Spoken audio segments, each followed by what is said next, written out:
Yeah, first of all, it's great to see a lot of folks that I haven't seen for a little while. I think I know most of the people here, so that's kind of nice.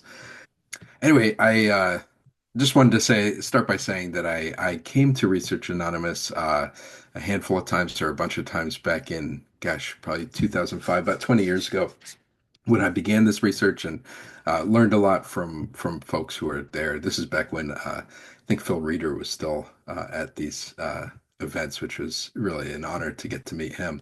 So anyway, it's very nice to see folks and really appreciate the invite to come and share some thoughts about this. Let me share my screen. Bear with me here. Okay, I'm assuming everyone can kind of see the cover screen here. Is that clear? Okay, good. Um, so, thank you for the introduction, Rick. I think I have met a lot of people, so I won't reintroduce myself. I think Rick did a great job at doing that. But I'll just kind of introduce the talk. And I think when Dan reached out to invite me to come give a talk, and we kind of had a little bit back and forth, and we talked about just thinking about the archives and thinking about historical bias in the archives, especially in this period of history, right? When we look at the early American period in California and in Santa Cruz. And that kind of got me thinking about, anyway, a lot of the research that I've done and a lot of the sources, right, is really where it brought me. And so, what I want to offer today is a bit of an analysis of the archives, right, of the documents that we use. I know pretty much everyone here is a historian or has done some kind of research themselves, of course. And so we're all familiar with archives and with looking at these historical documents. And I think there's always this question, right, as historians we have to grapple with of, whose stories are being told, whose stories are being privileged. And of course, there's a need to be critical of sources that we always have to do. But for my talk, I want to be taking a look here specifically at the indigenous community here in Santa Cruz in the American period, especially looking at like the 1860s through 1880s. Um, and the archival documents that speak to that era, right, to the early American era, late 19th century, are sparse. There's definitely a shortage of great resources to do this. And so the piecing together of this history can be really difficult, especially when we factor in the historical biases that exist within these documents and the perspectives of the people who have made these documents, right, the archive creators behind these. And so this talk is going to explore the challenges of working with these archives, and then asking questions too about which archives and accounts do we give credence to, right? There's a lot of debates within the field of history about, which archives are the important ones, which one do we actually, trust, or which ones do we look at more skeptically. And so I want to kind of look at some of these to raise these questions to think about this. And that question is kind of, which archives and which accounts are considered to be authoritative about these histories and stories?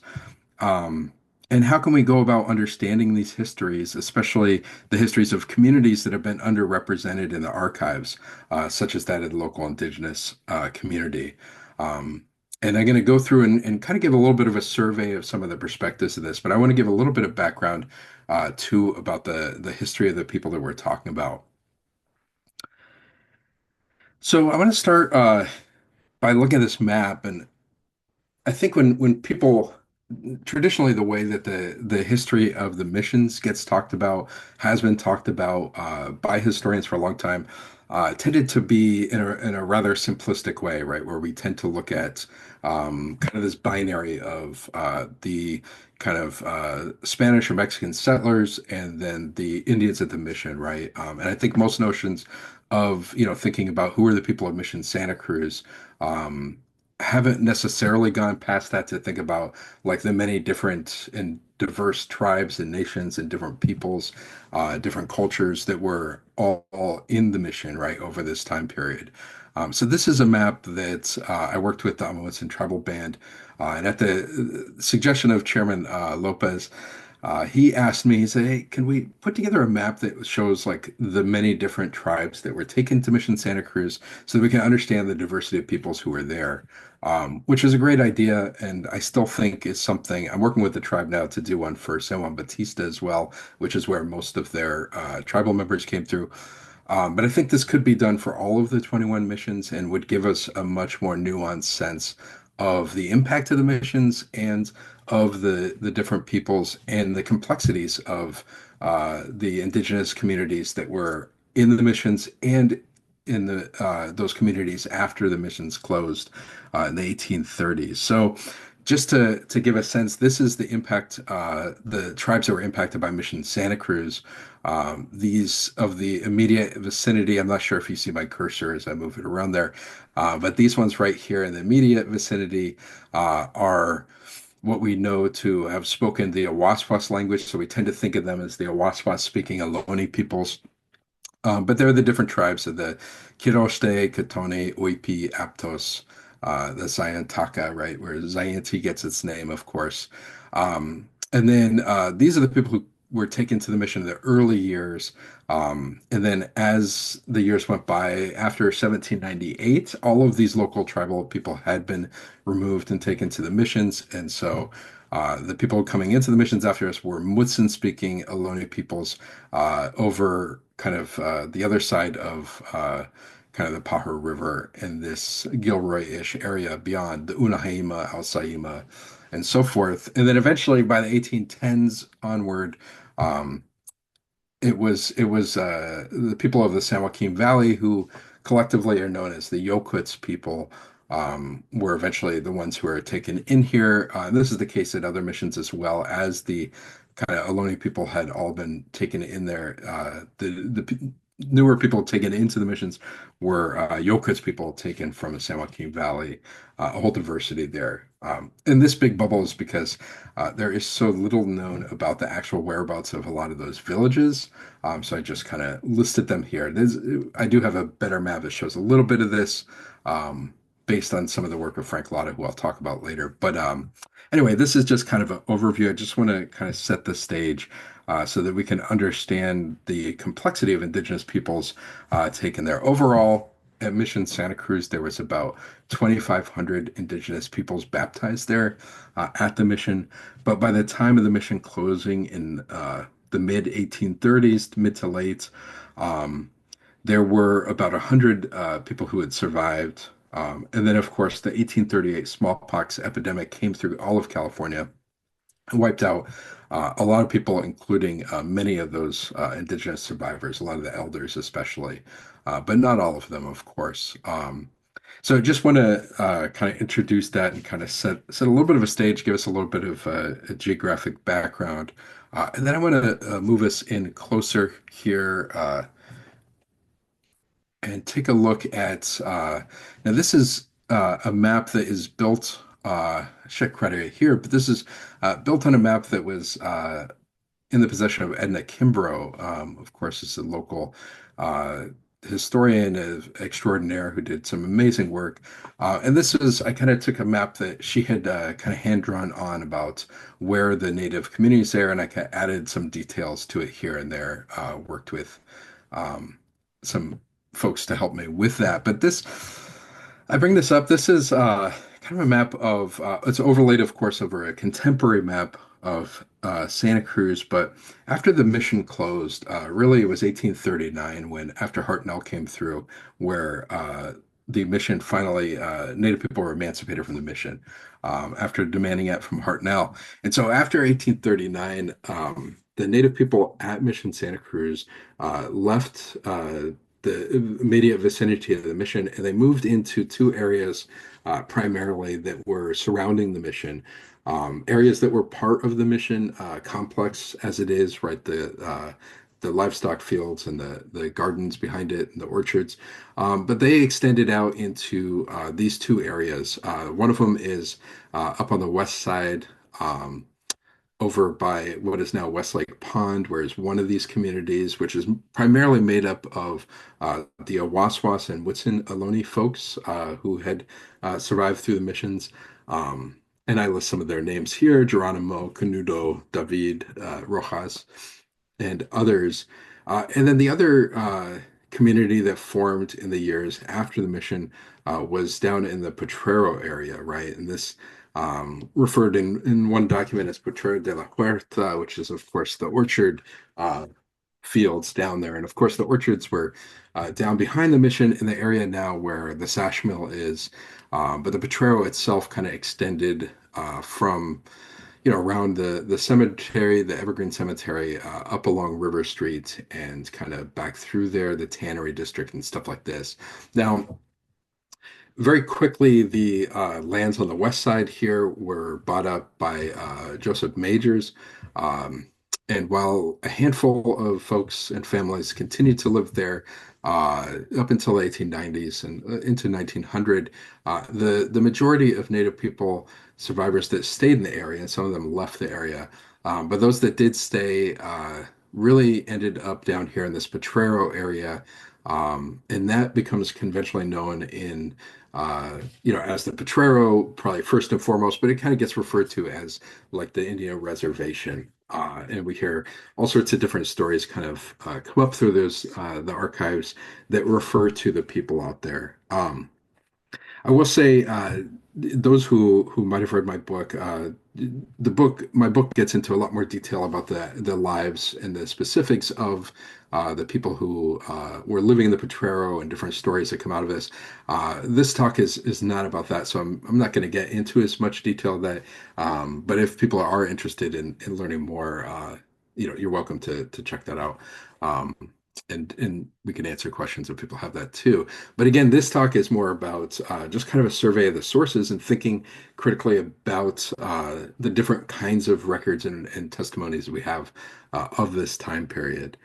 Um, and the Potrero is an important point, as you'll see, as I kind of go through these. A lot of the accounts that we talk that we'll look at are referencing the Potrero in particular and the community that was living down in that area. Oop, that's the wrong way. Um, so I want to talk first. The first person that I want to give a look at their sources is that of Eliza Farnham. So a lot of people here, I'm sure, are familiar with Eliza Farnham, but just to give a little bit of a background, uh, Eliza Farnham's husband was Thomas Farnham, and he had received a grant for his legal work. He had gotten involved in what was known as the Graham Affair, right? Isaac Graham, during this mini rebellion, right, where they were arrested and taken down there. And Farnham was the lawyer who got involved with that and helped get them released and get a settlement for Graham, and got them back up here. And so, um, as part of a reward for that, he was awarded this grant here, and you can see this is an old desenyo for what becomes later known as the Russell Tract. It's not the most, as these desennios. Those of you familiar with these desennios, it's a little hard to kind of place exactly where that is, but there's some interesting stuff on this map as it cuts through this area. You can see in the writing here, this is a map of Farnham's lands. You see right here the San Lorenzo, or sorry, San Pedro Regalado, which is one of the little streams that kind of cuts into the San Lorenzo. Um, and this is kind of skewed. I kept it in line with the writing, but you can see the directionals here, right? It's west is at the top there. What's interesting about this map is that it does reference a couple of people, in particular, Casa de Pascual and Casa de Fidel on the bottom there, that are on the each side of San Pedro Regalado. And those are two uh, of the Native community who were awarded the Potrero areas. I mentioned before, and I guess I didn't get into this, the lands on the west side were mostly Awaswas and Mutsun, like Geronimo and his people. The Potrero lands were given primarily to the Yokuts people, right? The people who had arrived later. The Yokuts, by the end of the mission, were the majority of people there, and a lot of them served in special roles where they advised for the missionaries. They were kind of the overseers. They would go catch fugitives, a lot of them. And Fidel and Pascual were two who were in those roles, right? They were seen as um, what they were referred to at the time, the Spanish referred to as Indian auxiliaries. And so they were kind of, worked very closely with the Padre. And so they were probably the two people who are referenced as kind of getting these lands in the early documents. So it's interesting that they show up here and their homes show up here, um, which is probably not too far from like Saul's Tannery, where that would have been. Um, let me show you. I keep going. This mouse is configured a different way, I think. Um, just to give a little bit easier to read view of the Potrero area. This is a map. This is a little section that I clipped from the Foreman or Wright 1866 map. People are probably familiar with this. This is a really fantastic historical map of Santa Cruz, right? That really shows who owned which lots and things like this. This is going down to the bottom here. You can see the Mission Plaza right there. And then you can see the Mission Orchard again. This is the area that gets where Potrero Street is. You can even see Potrero Street here, which, of course, part of it got built over with the building of Highway 1. But you can kind of see the edge of Potrero Street and where the Sash Mill is down here. You can even see Evergreen Cemetery right off to the left there. And this is kind of the larger Potrero, and then River Road right there is, of course, River Street there. And a lot of the native folks end up down there in the Orchard area, but also in what eventually the state of King, right? A lot of them end up selling their properties to King at some point into this. So I just kind of want to give you a little bit of a visual of that. Of course, by this point, 1866, Farnham was no longer there.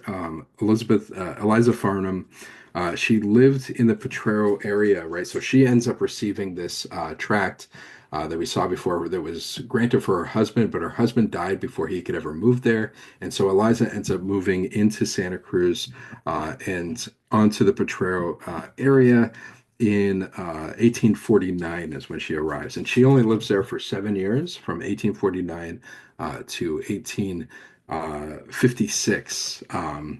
But she is there in this early part, so that's why she doesn't show up on that map too. She's already left the area.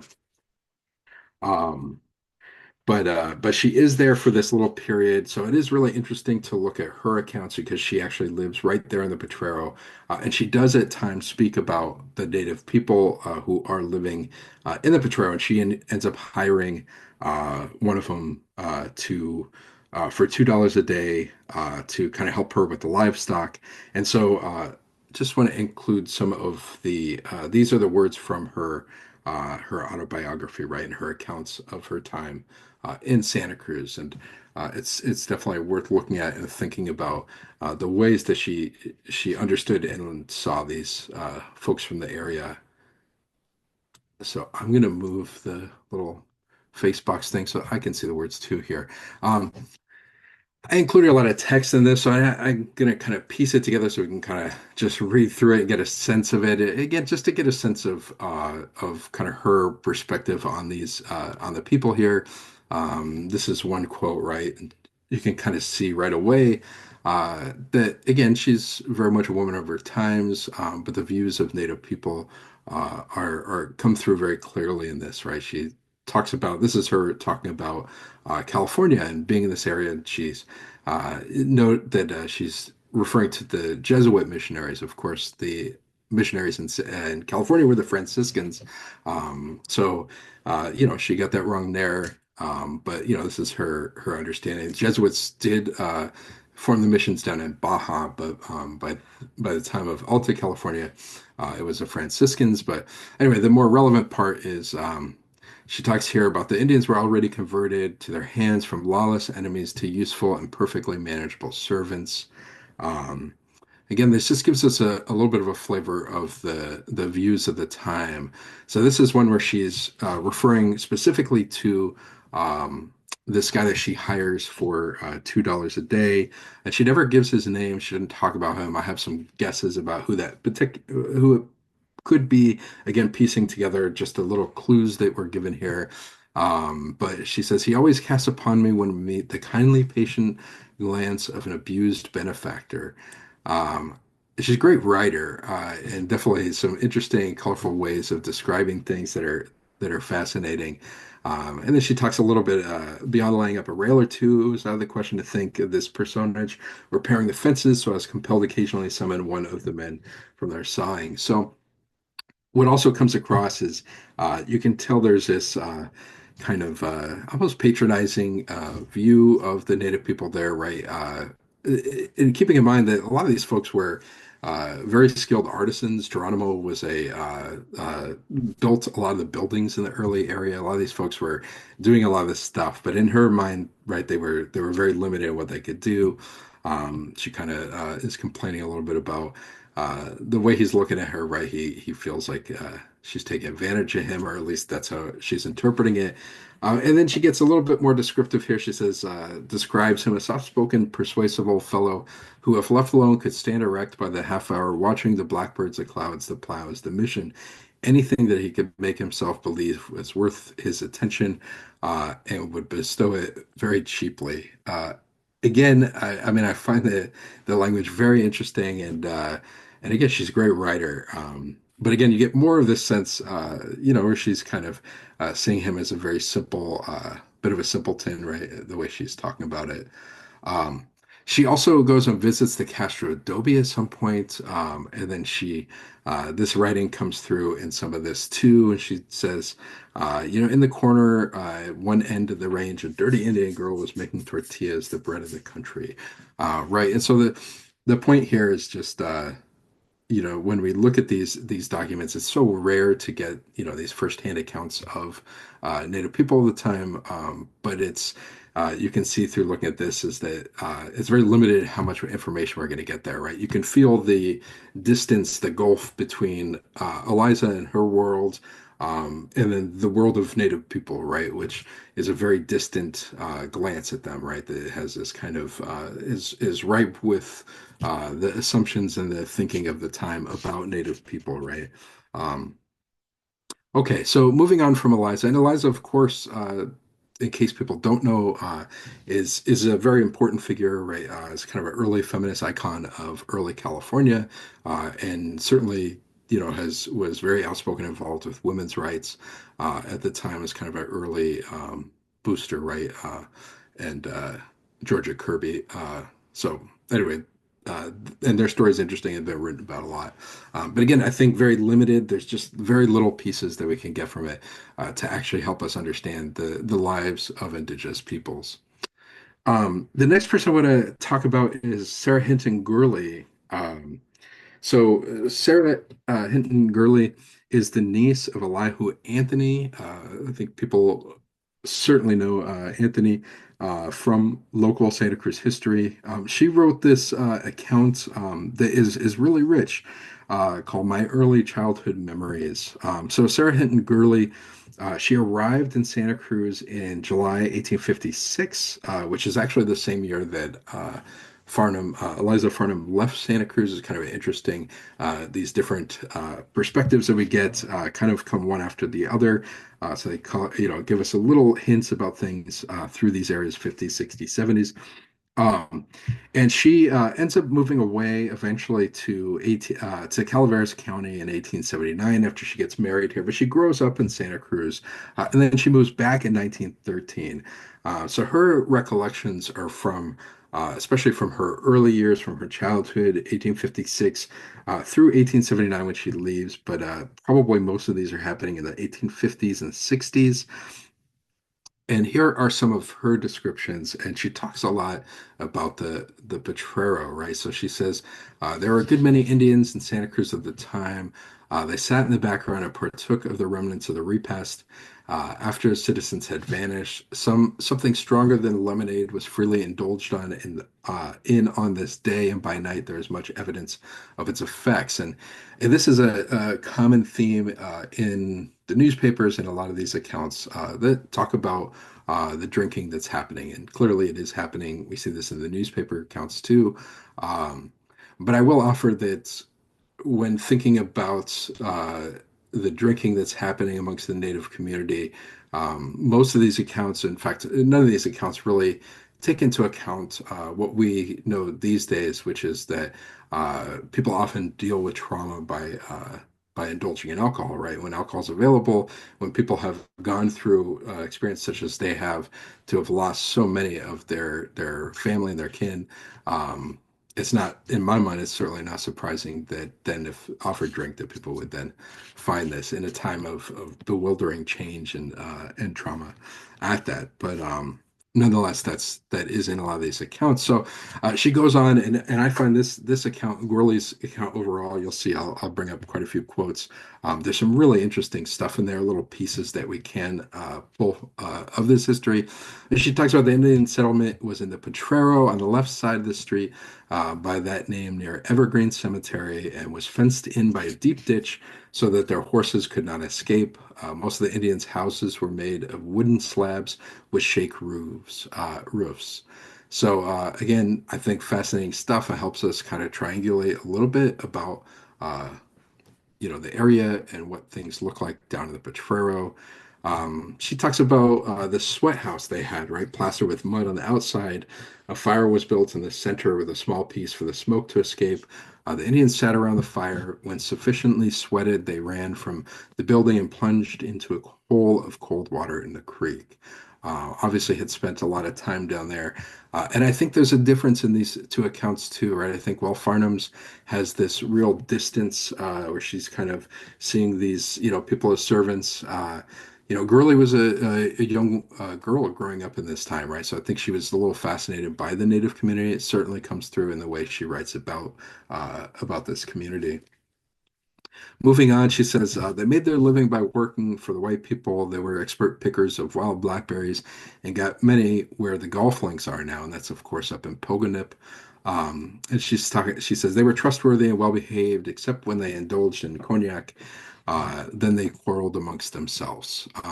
What's interesting about that is that a couple things. The sweat house does get mentioned in the newspaper accounts. There's a tragic story where one of the native people in that area, Meregildo, he had apparently attempted suicide, and he ended up. They found him and he survived it, but they did find him in the sweat house. So there's a newspaper account that talks about the sweat house itself because of that incident. And she talks about they quarreled amongst themselves. She's probably also referencing to, well, I'm sure that happened multiple times, but there's a story in the 1870s, early 1870s when she was still there, where two of the native men end up getting into a drunken knife fight, and one of them was killed in this. And that's probably the type of thing she's referring to. She would have certainly remembered that. From her time there. So we can kind of see some of the things she's talking about do trace out, and we can find the actual stories that some of the stories behind it, right? Things probably happen multiple times.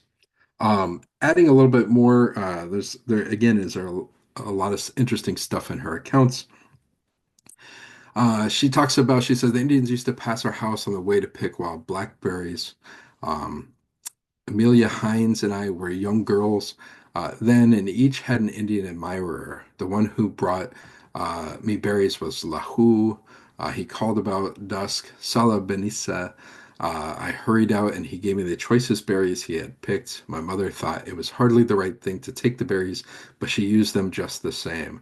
The berries were much larger in those days. Anyway, very interesting stories there. Those names don't match up, but there's some names that kind of echo some of the names she mentions that could be the people she's talking about. And again, she talks about the drinking. Drinking liquor made the Indians very quarrelsome, and they fought with knives amongst themselves. Again, probably referencing that one incident. Surely, Lu Hu was badly cut about the face in a fight. I told him I could not take berries from Indians that quarreled, so that put an end to my getting free berries. Anyway, very interesting stories that she shares. Again, thinking that these are, remembering that these are from her childhood, and obviously left a big impression.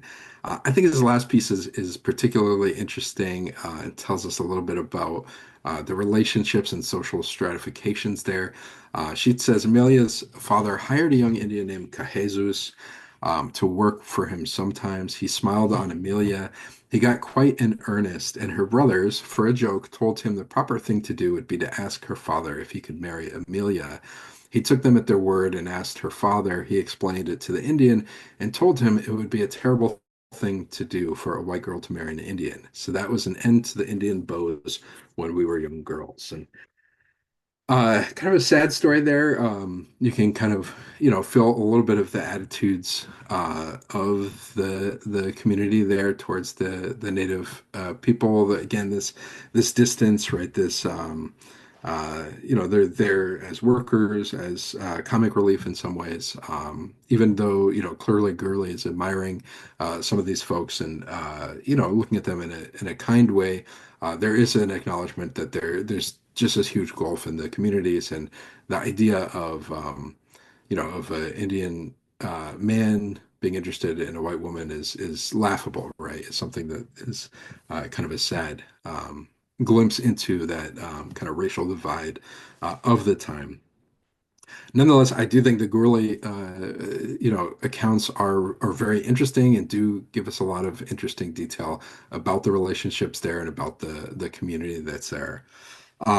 Moving on from Gourley and Farnham, uh, I want to talk about the accounts from a man named Alphonse Pinart. And Pinart, I'm not sure if people are familiar with Pinart here in this group, but he was a French linguist who he passes through Santa Cruz very briefly. He's traveling all over. He is an ethnographer and a linguist. He's very interested in learning the words of different native peoples all over. And so his interest, I would say, again, thinking about these perspectives, right? You can really kind of analyze each of them a little differently.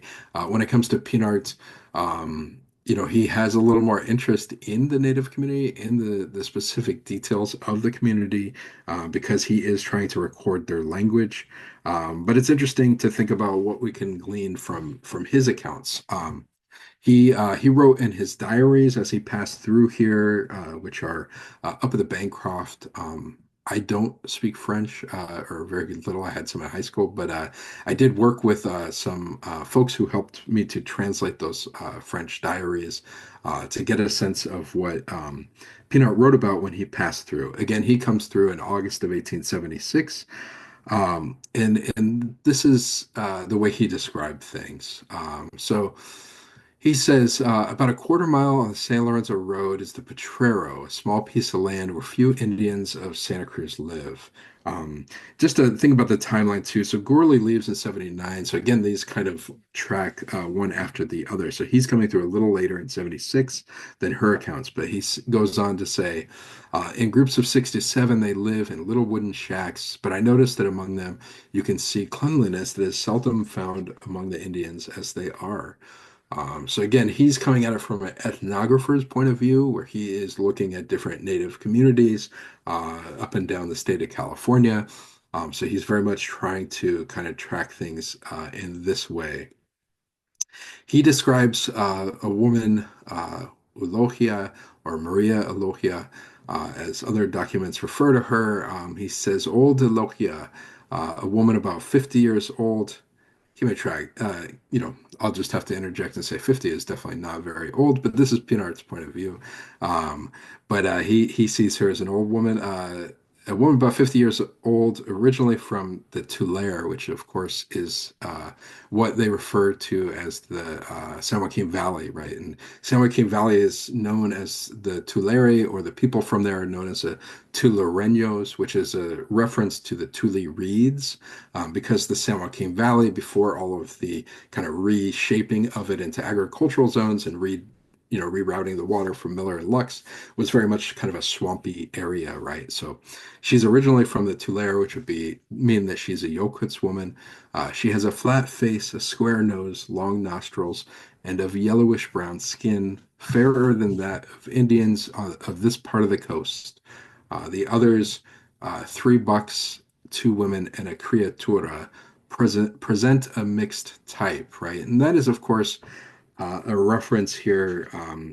You can see with this, and in other quotes I'll show you, that he is very representative of, I would say, kind of this ethnographic uh, early anthropological school, right? School of Anthropology is kind of being formed in the 1870s. These ideas of phrenology, right, that looking at the shape of a skull to gauge, intelligence, looking at skin phenotypes, right, is very much present. It's a very popular train of thought among academics at the time, and you can see this, right? He's very interested in how does the phenotype of these particular people, how do the shape of their heads and their noses compare to other native people, right? Where are they on this spectrum of our understanding of the physiology, right?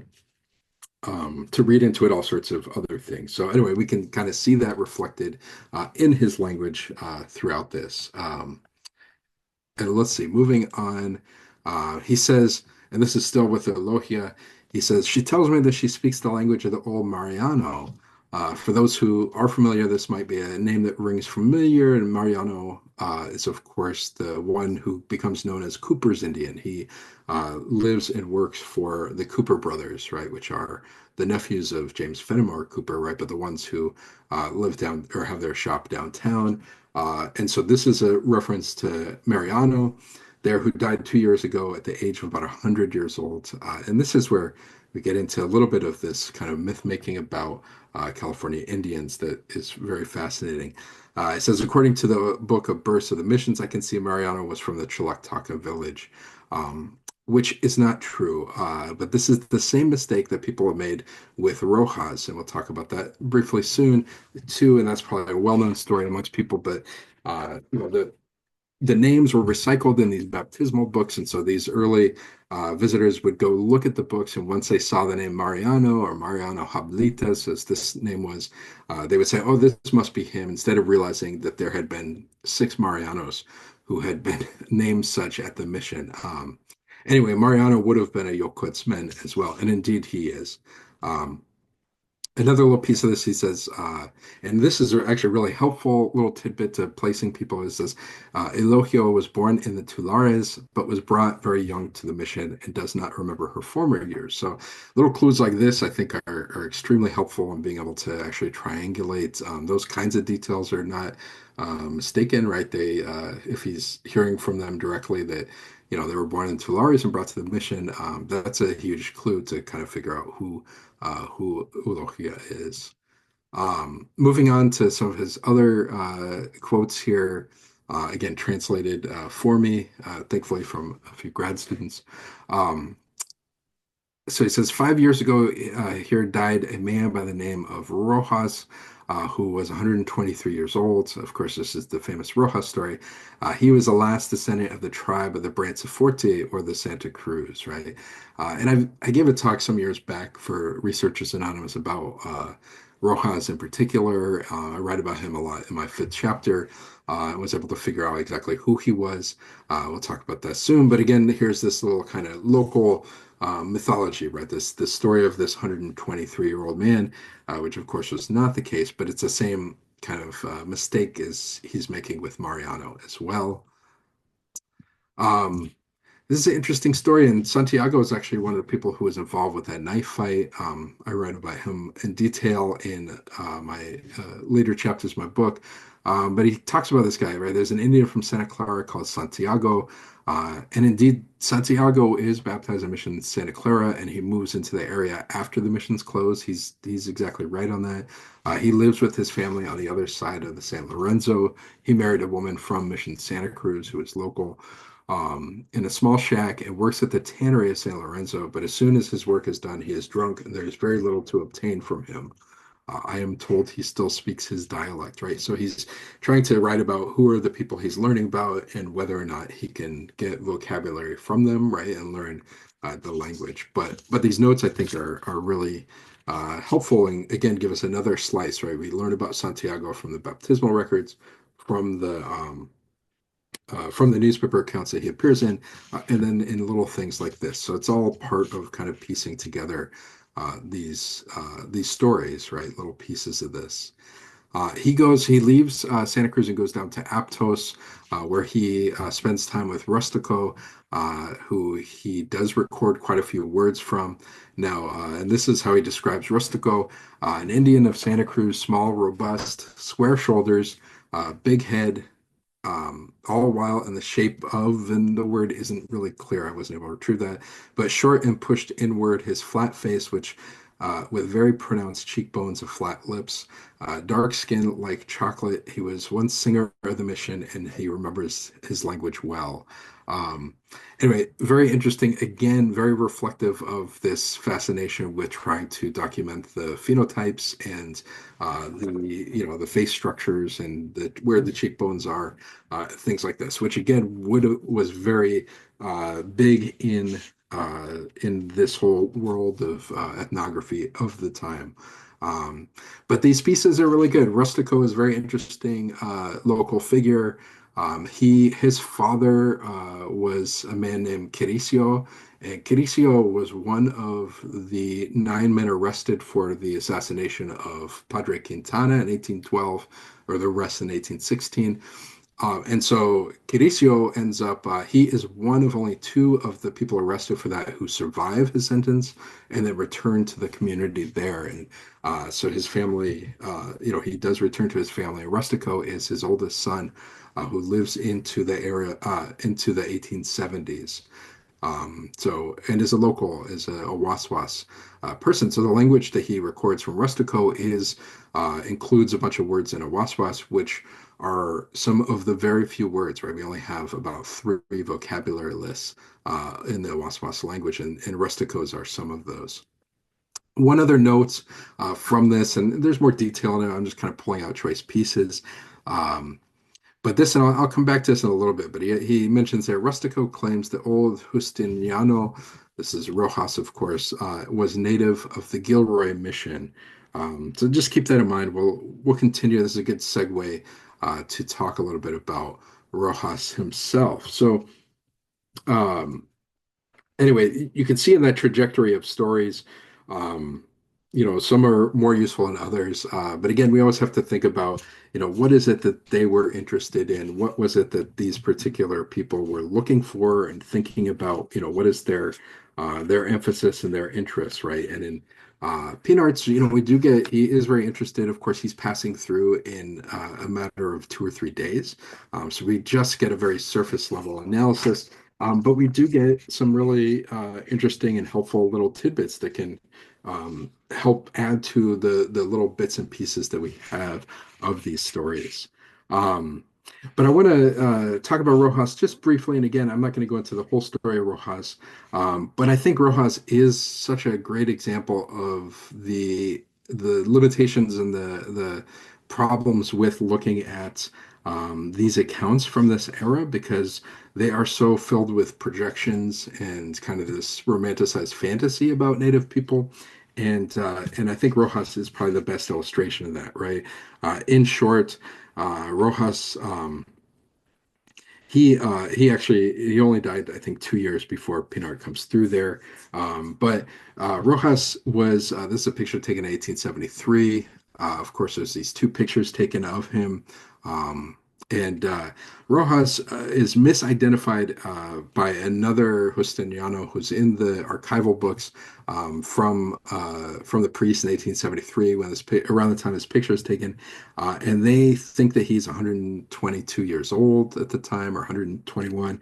And so the story of Rojas becomes kind of this big story that radiates out from Santa Cruz out into the world. In fact, there are articles written about Rojas in Australia. Later, this is the other photograph that's taken in 1874, right on file there with the Ma.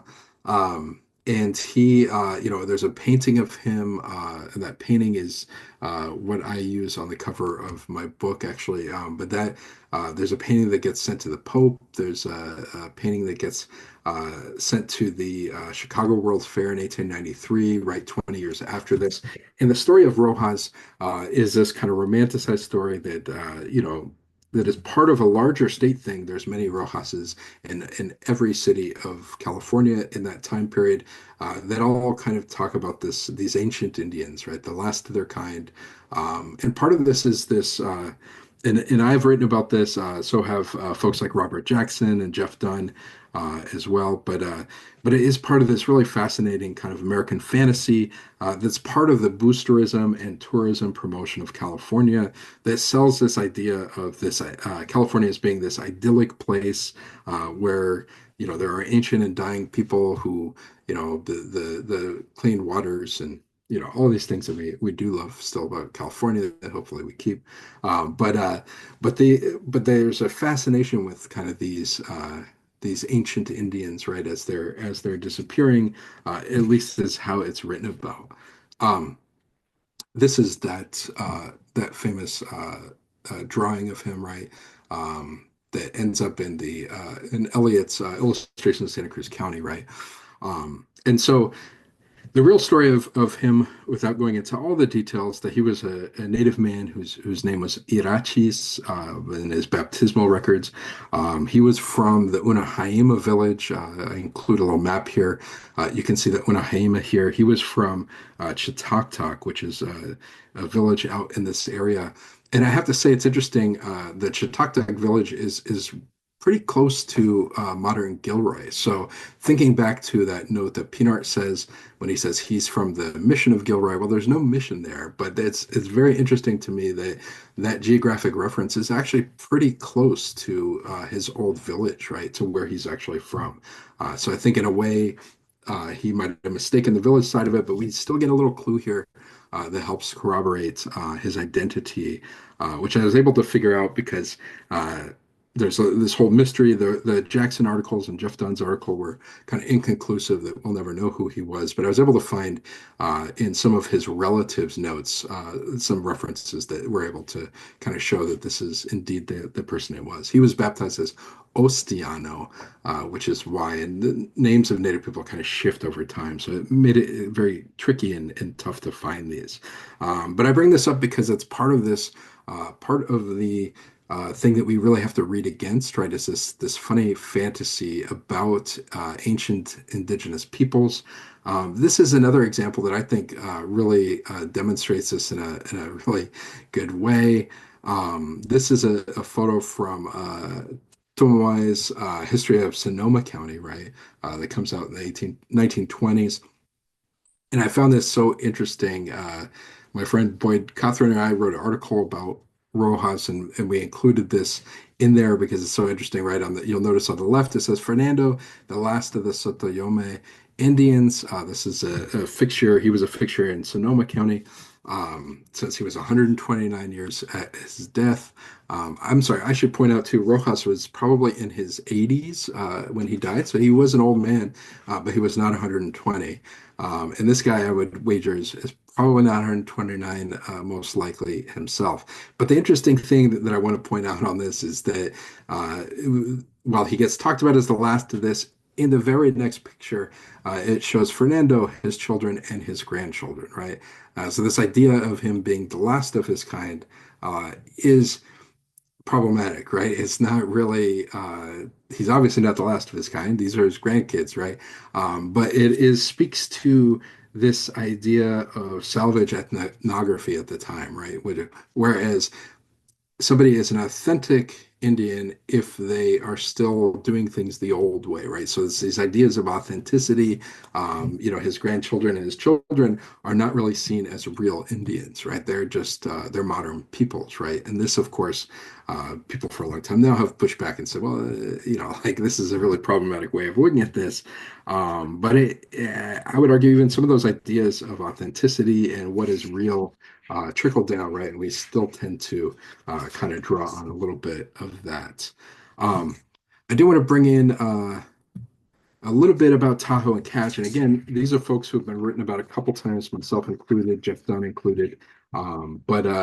But they're worth mentioning. I think the references to them are very interesting. And without going into all the detail, I write about them in depth in my last chapter of my book, and including their very tragic stories. These are the two young men who were arrested in 1884 for burning down some of the properties in the Potrero. These are properties that their community had lived on, but it's getting encroached.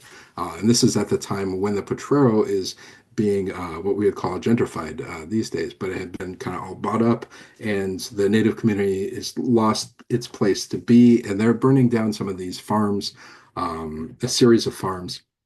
They get arrested for it, very quickly get sent to San Quentin, and one of them dies at San Quentin. Jose Catch Len dies there a year after their the Tahoe Castro, gets sent to the Stockton Insane Asylum, where he dies there. So they both die very young. They're 18 and 19, very young men. But the way they're written about is interesting again, and kind of portrays this kind of complicated bias where they are referred to as these two dusky braves, Indian firebugs, sons of the forest, illiterate and drunken Indians. We kind of get a mix here of like the negative stereotypes and kind of the positive, children of the forest, sons of the forest type thing. But again, these things don't necessarily point to who they are. We also get other accounts. Miss Fagan talks about how they worked for her family. They were faithful, or at least Tahoe did, faithful and industrious. Always found them to be honest. Some of the other accounts of them are interesting. They talk about they're well known for their knowledge of local plants and animals, for catching and selling local fish and game, and for being expert egg collectors who knew the nest of all the rarest birds in the Potrero area. Again, all these kind of help color picture them. They have, of course, their families have lived there for some years, and they know those areas, the Potrero, the Pogonip area. They know it all very, very well. But anyway, all of these things kind of point at the complexities and problems with these archival documents. But we don't have just these recollections. Of course, a lot of this work is built around looking at census documents and all these other things. But I want to point out too that there are some complicated ways in which the census themselves, these kinds of documents are problematic. This is an article from 1930. And take the census, for example, which is very important, right, to kind of reconstructing these things. But here's an account from 1930 where they had interviewed John J. Boyle of Watsonville. He was a census enumerator for in the 1860 census at the time. And he gives this quote here that I found very interesting. And just kind of clipping little bits of this newspaper article here. But it talks about how the census had been imperfectly taken, that the total was far from correct. And his response, he says, before I finished my count, I received instructions that Indians who are not taxed should not be enumerated. Consequently, there are a great number of Indians I could not enumerate. So I think little things like this point to the problems with relying on these other documents. And again, trying to reconstruct the stories of people who are left out of census and then who are kind of dismissed in these archives makes it really, really complicated. And so the last story I want to introduce is one that I think, for me, kind of gets to the root of this debate within history, right? And so within historians, there's kind of a debate about what is the value of oral histories, and particularly oral histories from Native communities, right? And so for many years, many historians have dismissed the value of, say, contemporary Native people who say, well, in our community, we have these stories that go back. And a lot of historians have tended to dismiss those and say, well, there's not, these aren't as good as other documents and other accounts that are contemporary, right, from the time. And I want to show you, give you an example of a story that, in my opinion, points out the reason why sometimes those oral histories, even from contemporary communities, can be even better than historical accounts from the time. So let us move on to that. I'm going to share here, this is a clip from a book called Cross of Thorns, written by a journalist, Elias Castillo, who passed away a couple of years ago. The foreword of his book was written by Alma Mutsun chairman Valentin Lopez, and who also wrote the foreword to my book as well, and is a good friend. This is a story that Chairman Lopez has talked about a lot publicly, but he wrote about it here. So I think this is a good breakdown of it. Reading through, I want to really talk about the Oristimba stuff, but just to read through, he says, as a young boy, this is Chairman Lopez, who he's probably referring to, sometime in the 1950s, right? I listened to stories from my elders about the cruelty of the missions. There were tales of how Native women were captured with their thumbs tied together with leather straps to form human chains and marched forcibly from their tribal lands to the missions. If the Indians did not cooperate, the soldiers at times killed them. In one incident, more than 200 women and children of the Orostimba tribe living near what is now the town of Newman, were being taken to the mission San Juan Bautista when, after passing the summit at the Orostimba Narrows, these women refused to go any further. The Spanish commander ordered the women and children killed with sabers and their remains to be scattered, unburied. This is a story that Chairman Lopez has talked about quite a few times. And in my conversations with him a long time ago, or 10, 15, I don't know, 10, 12 years ago, he would ask me, hey, if you ever find anything that references this, that would be helpful because there's not a lot of references to it. It's just a story that exists within the tribe, but it's a story that has some very specific elements, right? I will say I had a conversation with a some years back with a very well-known, prominent historian, one of the top most famous kind of California historians, who brought this up to me at some point. We were at a conference together, and after dinner, and maybe a few drinks he'd had, he kind of brought up, said, "What do you think of Chairman Lopez's story?" And I said, "Well, it's a pretty intense story, right?" And his response was. He said, "Well, I think it's irresponsible of him to say this story. There's no corroboration. There's no documents that point to this. That story isn't true. It just gets people upset about this history." And my response was, "Well, where do you think this story comes from? Like, do you think they're just making it up, or do you think that there's some kind of basis here?" But this, I think, gets to the heart of kind of this debate about what is worthy of being talked about, what is not. And to talk about this. I want to shift to talk a little bit about introduce Frank Lotta because I think that there is more to this story that I want to share. Um, but Frank Lotta, for those who don't know or unfamiliar with Frank Lotta, Frank Forrest Lotta was an oral historian and ethnographer of the Yokuts people out in the San Joaquin Valley. He was born and raised in Stanislaus County, actually right near Orostimba Creek, interestingly enough, and he lived most of his life in that area.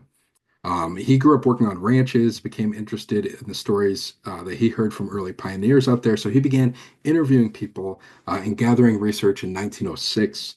He worked as a teacher, teaching drafting and carpentry at high schools in Gustine, Porterville, Shafter, and Bakersfield from 1915 to 1945. And he published a number of articles. He interviewed, this is a book, this is kind of a side story, but it's a fascinating book if you haven't read it. This book he wrote here, he interviewed a man, Thomas Jefferson Mayfield, who was a white man who had grown up in a Yokuts village following the death of his mother. And his story is documented, and Latta was kind of inspired to kind of write the story of Mayfield. And then he published into this book here, Adopted by Indians, which is, again, fascinating. In 1956, Latta moves to Santa Cruz, and his family all moved to Santa Cruz. Some of his family is still in town. There's a jewelry owned by down in Capitola Village, Latta Jewelry, by his son, now his grandsons after his son's passed, but or his grandson, great grandson, sorry. Anyway, so he becomes a local Santa Cruz figure until he passes in 1983. His family bought a ranch up in Gazo Ranch in southern San Mateo County, just south of Pescadero, near Gazo's Creek, which is, of course, part of the state park area there. Too, and for a while he had a little museum there. I bring up him because he published this book here, the Handbook of Yokuts Indians, in 1949. It's been out of print for a long time. I had been looking for a copy for a long time and ran across a copy of the same cover here at a used bookstore. I don't think it was Logos. It was somewhere out of town. I was in traveling around and was able to find a copy, which is great. And what I found in that copy was really fascinating, and especially because I had been thinking about Orostimba for a long time. And there's an account in that book where Lara was shared this story by a man named Jose Antonio Aguila, whose grandfather had been a soldier in the early 1800s, right? And so I want to share with you that account. So I'm going to have to move this little box so I can see the top of my screen here. Sorry. Um, so just reading through it, he says, my grandfather, Antonio Aguila, was with the Spanish cavalry when they made the agreement with the Indians to meet the next year, and he was with them when they came back. The Indians again refused to go to the mission, right? So it says of a story of they had been trying to get this group of Indians to go to the mission. They had said they agreed to meet back the next year. It says the cavalry tried to take them and got into a hot fight and killed or ran away uh, all the older people. They took the younger ones to Mission Santa Clara. Um, he goes on, he says, the Spanish treated the Indians just like they did the wild horses, shot the old ones and broke the young ones. He goes on, that was the bloodiest battle the Spanish cavalry ever had with the San Joaquin Indians, the Yokuts, right? They didn't intend to kill so many, but the Indians wouldn't quit or run away and hide, so that was the way it turned out. He continues, he says, when the thing was over, the priest swore all of the soldiers to secrecy. I heard my father tell about it once. We were working cattle with two Indians, vaqueros, who had been captured as boys in that fight. I knew them for many years afterwards and heard them tell about it several times.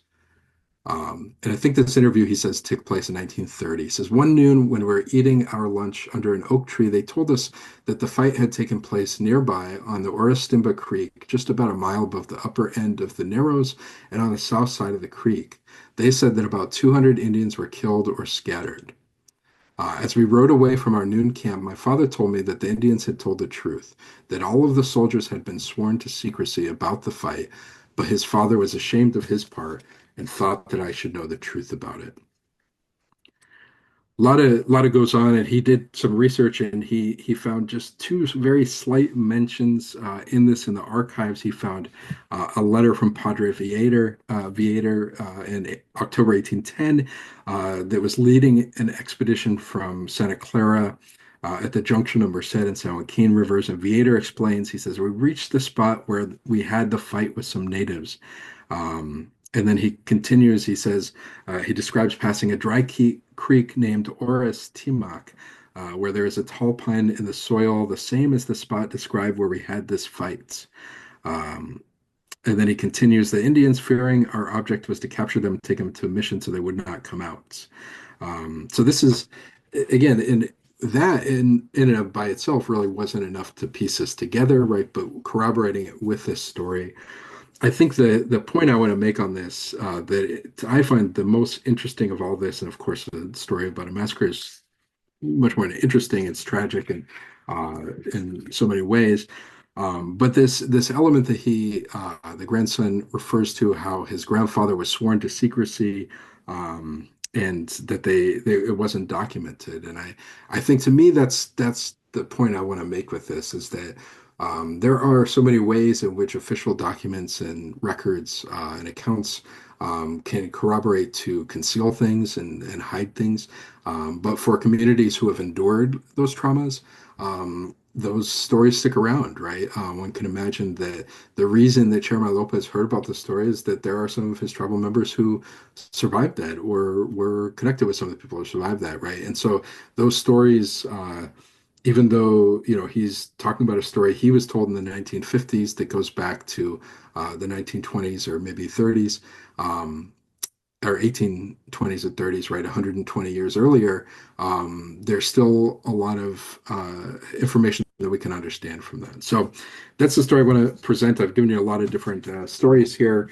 My point in all this is that of course, and it's something that all of you as historians already know, is that there is so much historical bias in these records. But I think that we just have to really consider and be careful about considering, who are the people telling these stories. And I think particularly we have to be critical of this kind of old way of doing things where the oral histories from contemporary communities are dismissed or seen as not as important as other stories. And I think that I hope that we can move beyond that and to try to see that there is so much value in all of these stories. Okay, thanks so much. I'm happy to take questions, or if people have thoughts, please do share. I just had one Deborah. observation when you were talking about especially Farnham's, attitude toward the native people about their drinking, how much it factors into that, the prohibitionist sentiment at the time of a lot of people in this community. Yeah, I think it's an excellent point.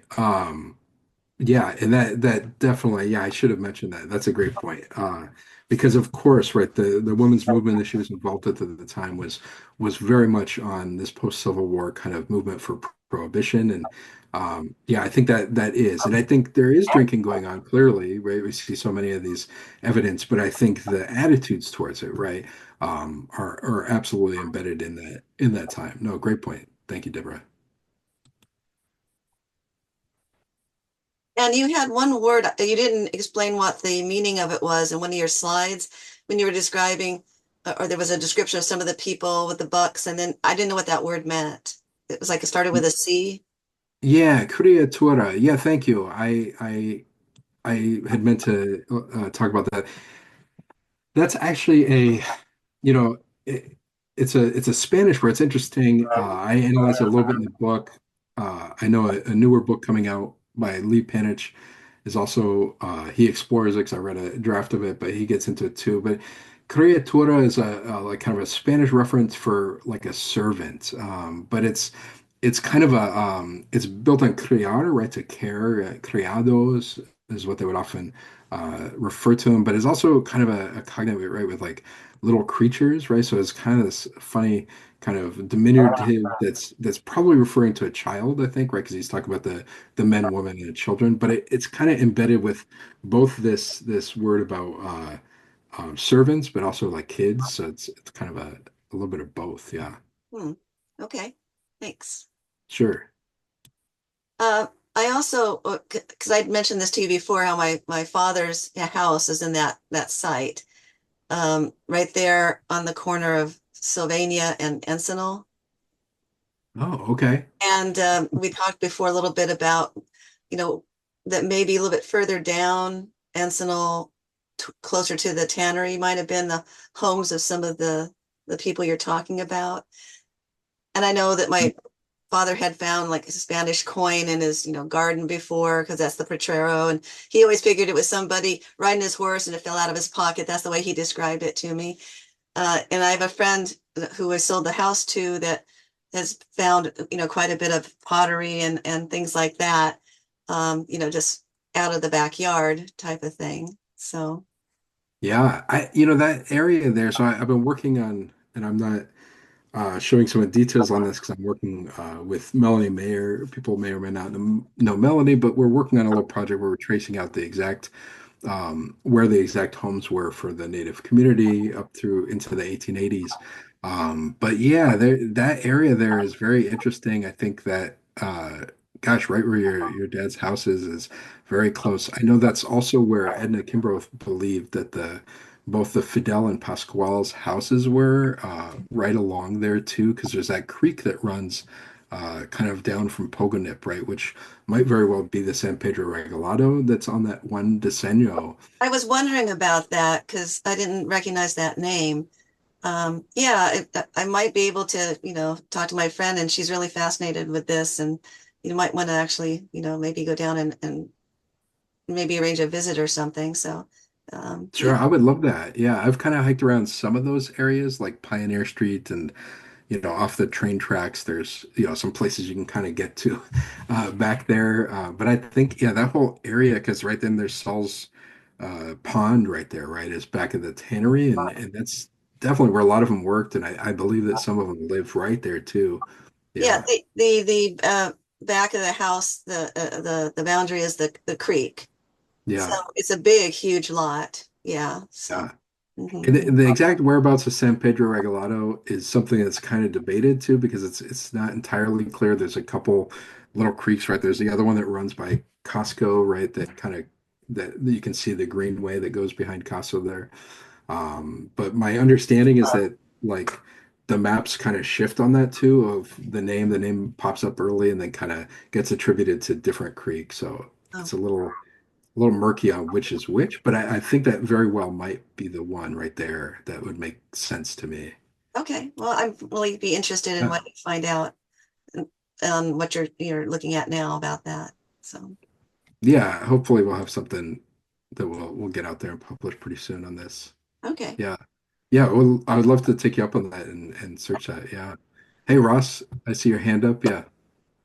The Regalado Creek came out through um, Josephine Street, and it paralleled that at one time. Of course, that could have been a rerouting of the street, but in the, I think it was 1852 or 53 um, survey of the coast, you can see where it joins the San Lorenzo River in a V shape. Um, I think it was Poganip Creek that came out through the tannery. Okay. Yeah, I'm looking at a map on a side thing here, and yeah, that Josephine Street, right, is just a little ways down from there. And that is the other another that other greenway right through there. So that can make sense too. Yeah, thanks for that, Ross. And when I was living in the Central Valley in 1966, we went to see Lake Tulare, which at one time, when it was discovered, was called the largest lake in the West, or a Dead Sea. And we went to see it. The water level was very low because the farmers had been using it for irrigation. But the reeds, which had probably grown in deep water, were about 10 feet over my head. Now, this gave me an idea of why, when I later studied it in Santa Cruz, why the Yokuts tended to have a culture of grass. They did everything with grass. They built baskets and so forth. And Santa Cruz seemed to ignore a lot of the trees around them as fuel sources, or at least for uh, construction purposes. And they seem to have a lot of that same grass culture. So it seemed to me that there was at some point, migrants from the Central Valley brought part of their culture to Santa Cruz. Of course, it could have been during mission times when the Yokuts were indoctrinated into the Santa Cruz mission. But I seem to think, from my perspective, that it was pre-mission. Mm. Mm. Yeah, well, thanks for sharing that. Yeah, very interesting. Ross, have you read the Mayfield account that Lotta wrote? I was so tickled to get a copy of the book from by Lotta about the Yokuts. That one really was a secondary guide. I mean, he included languages and words and so forth that made it a lot easier to understand when some of those tended to overlap the Ohlone language. I was trying to think if that was because uh, they were being brought to the same mission and having their languages crisscross. Yeah, I tend to think that that is very likely. I think you might be right in that. Yeah, and I forget some people might very well know. I know Jeff Dunn knew Frank Lotta too before he passed, but yeah, very interesting. Hey Dan, I see you have your hand up. Yeah. First, Martin, thank you for joining us today. I think that the talk of bias is such a huge factor, not just in our, given our modern society, but just in the course of doing local history work, where getting data, accurate or otherwise, is so hard to do. A big part of my own work on the east side of Santa Cruz has been collecting oral histories. And while I think that they can be full of information, they also are full of misinformation, of course. I guess my question to you, Martin, would be this: if you had to offer, maybe two or three pieces of advice to folks doing oral history work now, what might it be? Hmm.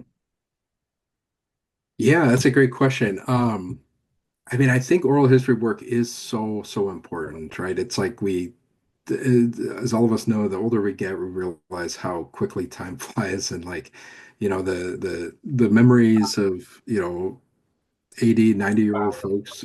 Sure, the memories might not be perfect and might have, issues and stuff, but there's things that when they pass that are gone forever, right? And I think we all kind of realize that. So, first of all, I just think, doing oral history is just so crucial. Like, I think that we should always be doing that and trying to record those stories. I think when it comes to interpreting them, I think you're exactly right, Dan, is that, there, of course, there's ways we can corroborate stories, and the example I gave with Chairman Lopez's story, like, until there was corroboration, like, it just existed as like, hey, there's a story and it's hard to know what it's based on, right?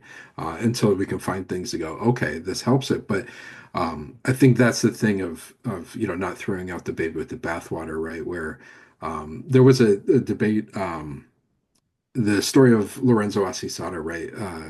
That people are probably familiar with, but he was a native person from Catoni, from just north of Santa Cruz, born 1820 at Mission Santa Cruz. He gives these three interviews, two to Savage, Bancroft's assistant, in the 1870s, and then he gives another one in 1890 to Williams, right, local historian. And those stories that he shares are so important because there's very few firsthand accounts from Native people who lived in the Mission times.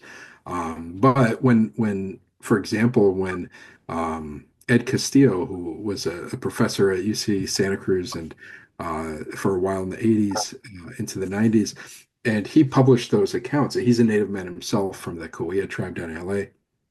And he was met with, he published these in 1889 or 1989 in the Lorenzo Asesara accounts. And when he did so, there was a lot of old school historians who, in fact, one guy at USC who wrote a whole article dismissing the value of those. And he picked at little things. He said, well, he mentioned a silver currency and that wouldn't have been accurate because of this.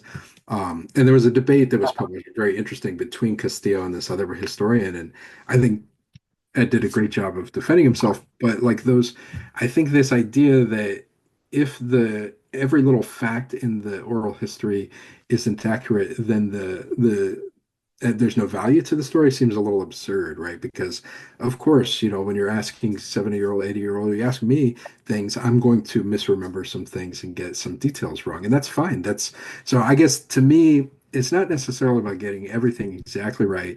It's about recording those stories as people remember them, and then we can always analyze that later and kind of think about like why might they have thought this, right? Because we can think about the things they went through. We have a better understanding these days about the way that memory works and the way that trauma impacts memory and the way, all these things that I think are being studied and understood a little bit better these days, and there's more to learn. But we can apply those types of things to these accounts to try to understand what sticks, like what is the theme that's coming out of that, right? Like, you can almost put yourself in the Asasada accounts, like to me, and he tells all these different stories. To me, the most pressing thing about these, not about like whether, because some of the stories talk about before he was born, some are things he would actually remember, and people can pick that apart. It's like, well, is this accurate? To me, that these are stories that circulated, they get circulated. The value of that, the big value, if you look at all these stories, is he's talking about, yes, he's talking about like some terrible things that happen and traumatic memories, which are partly why they're impressed on him, because we remember those traumatic moments, right? In our old age, we think back, and those are the things that really have that salience.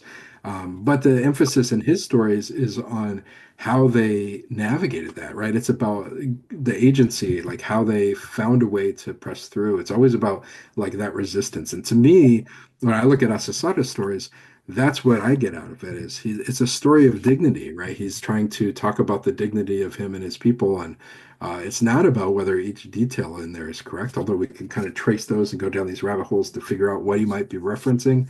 But you get this overall sense that he's trying to kind of take pride in what they did do and how they navigated those times. So there's a lot of different things we can get out of these oral histories, and not all of them are about details, right? Even though as historians we do kind of love that. Ooh, look, this matches up with this, and here's this detail. But I think there's other layers and subtext of people's stories that are so important. So I guess that's what I would say. It was a great question though, Dan. Thank you.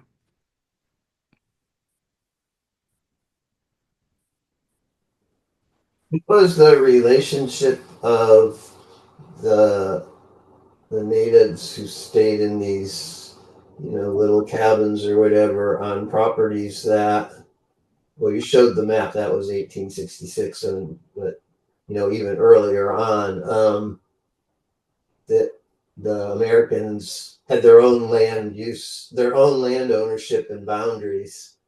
Um, that, Yeah.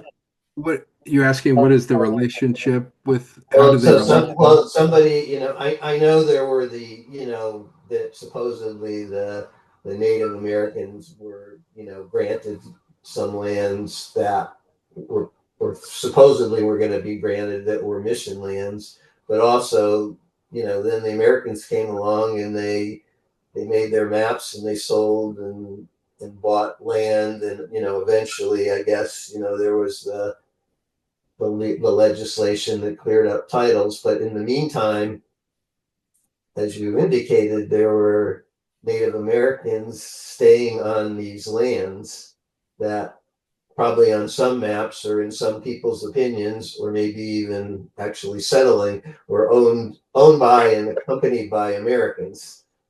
Yeah. Yeah, I think that it's a good question, and it's a complex answer because it kind of differs too from person to person, and this is an area I think that is well, again, a little bit of what I'm working on with Melanie, to try to really trace out the details of exactly which lands were where and who was where were they on whose lands.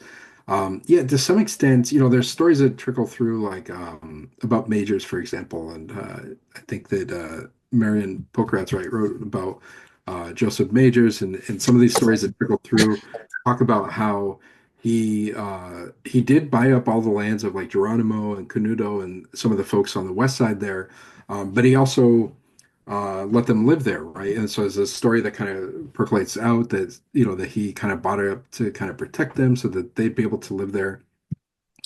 I think that I find that interesting. I think that there might be some truth to that, but then there's also other things that kind of point out that maybe it was not as kind of altruistic necessarily, but I mean, it's a good question, right, to explore of like, what was the motivation of that? Those are sometimes hard to suss out. But there are, it is true that some of those families did live there in the 1900 census, um, where Maria de los Angeles is in there, right? Maria Filomena, who is the mother of Tahoe, one of those young men, but she is living with Maria de los Angeles in the 1900 census, and she's at her as her servant is how it's listed, right?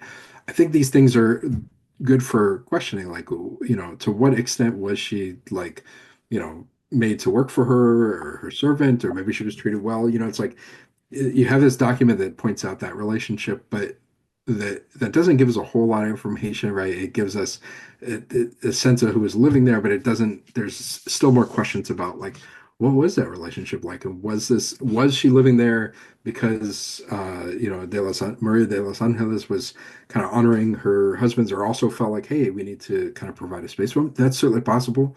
Was it kind of like, hey, you stay here and be my servant, and I don't know, it's like these are things I think that we just keep looking as historians to try to understand what are those underlying things.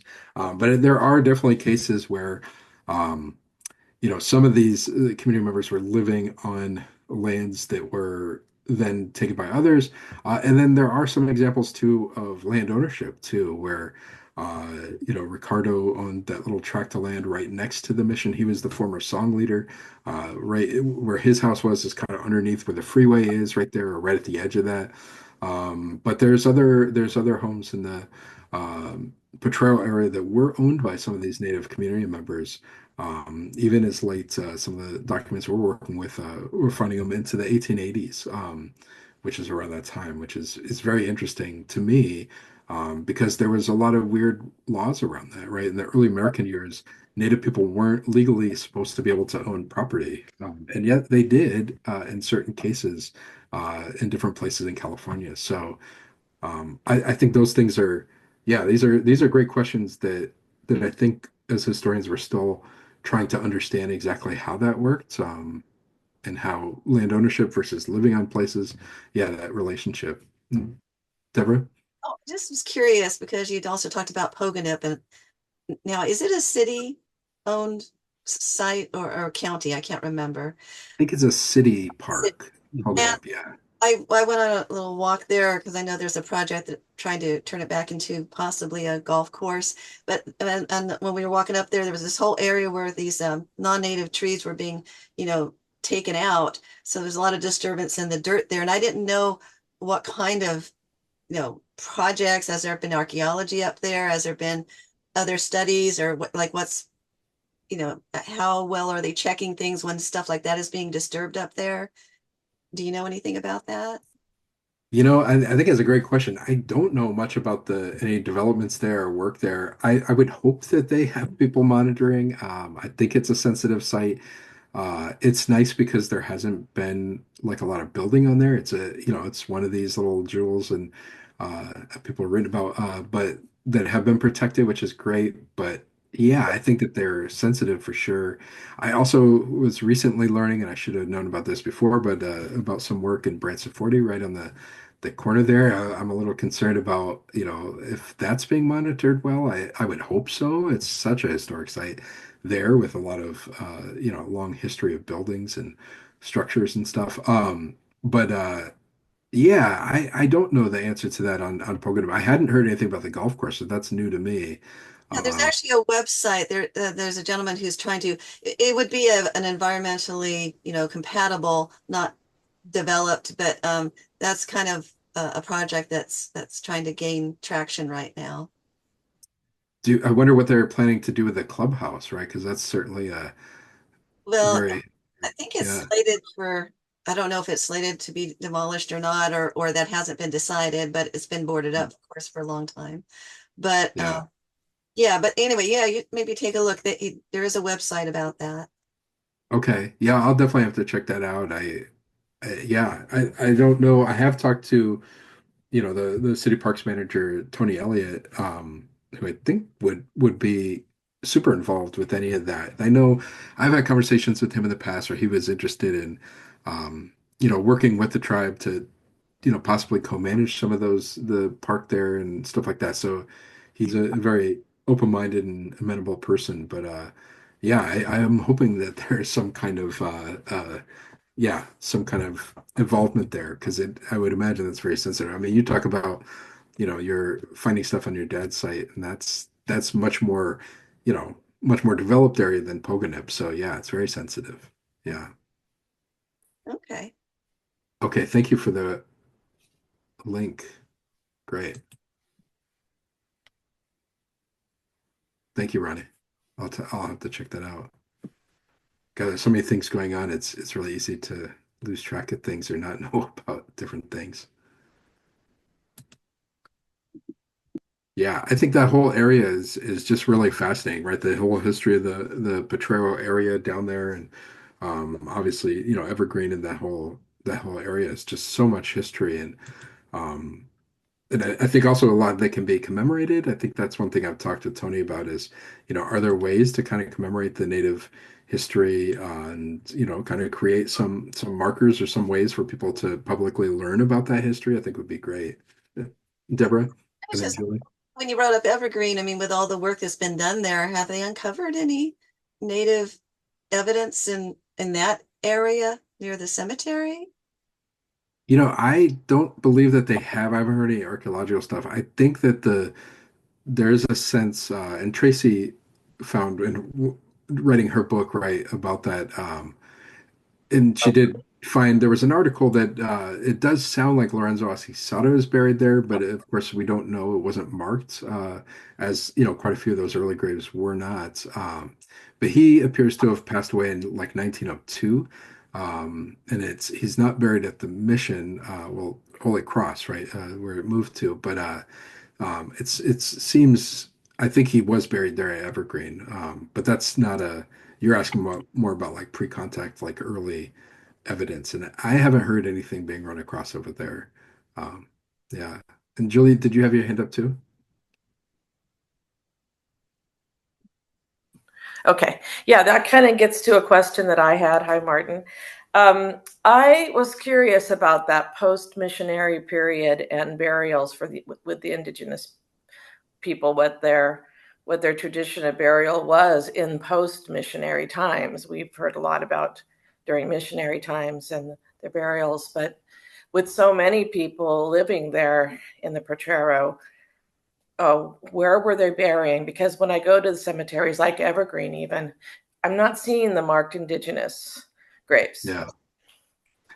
Yeah, great question. I mean, like I said, Lorenzo Ascisara almost certainly is buried at the Evergreen, but unmarked. And I know at some point years ago, Tracy had mentioned to me wanting to find a way to put a marker or something for him, which I think would be great there. Um, some of them would be buried, continued to, because a lot of them did maintain a relationship to the church, to Holy Cross, uh, through the years. And so some of them are buried at Holy Cross up there. Now, of course, that the large, what was unmarked until 2016, right, when that marker was put in there, that was all the burials up until that was from the cemetery there up until 1884 when it was moved, right? When the building of the Holy Cross Cemetery. So a lot of them were buried in that cemetery, right? That then are get those who are buried there in the 1850s and stuff that we have burial records for. But then some people are buried in Watsonville, some of the Native community who had moved down there, right? There's a couple different families that are buried at the different uh, cemeteries, old cemeteries in historic ones in Watsonville. And then there are some people who were not buried at any of those, right? I'm thinking in particular Geronimo and his wife Barbara, who the ones who lived, the family that lived at Westlake Pond, Yeah. and they lived. They're on the maps. Those early decennios and stuff for living right at the edge of the pond. We know from the records that Majors actually buried them because he submitted to get payment from the town for doing the work of burying them on his property. Where exactly they're buried on the property, I don't know. I've speculated a lot and wondered and have some thoughts about where it might be based on where Major's property was and where that might have been. Barbara died in 1849 and Geronimo in 1850, so it would have been right around there. Um, and then there's of course like pre-contact cemetery sites all throughout around, right? The one that was on the knoll that 2011 KB Holmes ran into, and then on the west side there's numerous little burial sites there that go back a long time. Yeah, Deborah. I just had a question. When they did the big development of Costco, and then of course much earlier when Harvey West Park is done, have you looked back at records of when those places were built? If there was anything that was, stumbled across, or I didn't know it with Harvey West that they required, any kind of investigation, but you would think when Costco was put in that there would have been an official, evaluation of some type. I think that's really wishful thinking because my expectation would be that if they found anything, they would not say because that would halt the building and they would just. But I mean, in more modern times, and there would have been laws for it because Costco is not really that old. So I would think it's more likely there. But there could have even been some, word of mouth or something about when Harvey West Park was put in too. But yeah, but Costco makes me think that there might have been something more formal. Yeah, I mean, I think you're both right in that. Like there are little trickles of information, and I have looked through the newspaper accounts. I have looked through a number of the archaeological work or reports on things, right? A lot of stuff that Rob Edwards did and 70s onward, and some other stuff, but there is more out there. Yeah, and I am curious. I talked a lot with the state archaeologist, right, Mike Grown, about things like that because it's the way that those records are kept, right? They're all up in Sonoma State, and it's not super easy to get all of those, and for good reason. I mean, a lot of that isn't super public, but there are ways to find out, and I think those are, I think it is good questions. And then, Lisa, as you're saying, I think that there are, of course, a long history of these things getting overlooked, right? And some of the newspaper reports speak to that. There's a lot of newspaper reports from the 1930s, 40s, 50s that talk about things that are just like little stories, and they didn't. And it's clear from the story that there was no report written, or there wasn't any kind of like official things. But it just says, hey, two boys were playing on this development, and they ran across some bones, and then that's the end of it, right? But it's like, but those little pieces can kind of give us a lot of information over time and give us a sense of where some of those were, right? But then, yeah, more recent stuff, of course, the laws changed in the 70s, and then there becomes much more of a legal process to protect those. But even then, there are people who avoid those by not, by just not reporting things. So, yeah. Yeah, that's great. Well, it's fun to talk to an audience like this. I know it's a small group, but everyone here has done so much great work and has done a lot of their own research and digging into the archives. So it's always fun to hear kind of your own takes and your own experiences with all this.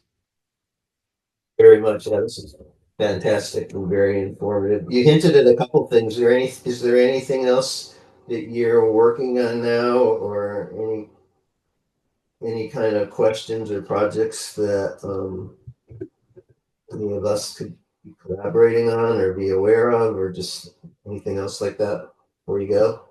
Yeah, yeah. Well, thanks. I'm working on a bunch of things. But one thing I'll just put out there is in case people are around and want to check it out, but this fall we're hoping to release. I've been working with state parks on an audio tour that will be at the Santa Cruz Mission State Historic Park there.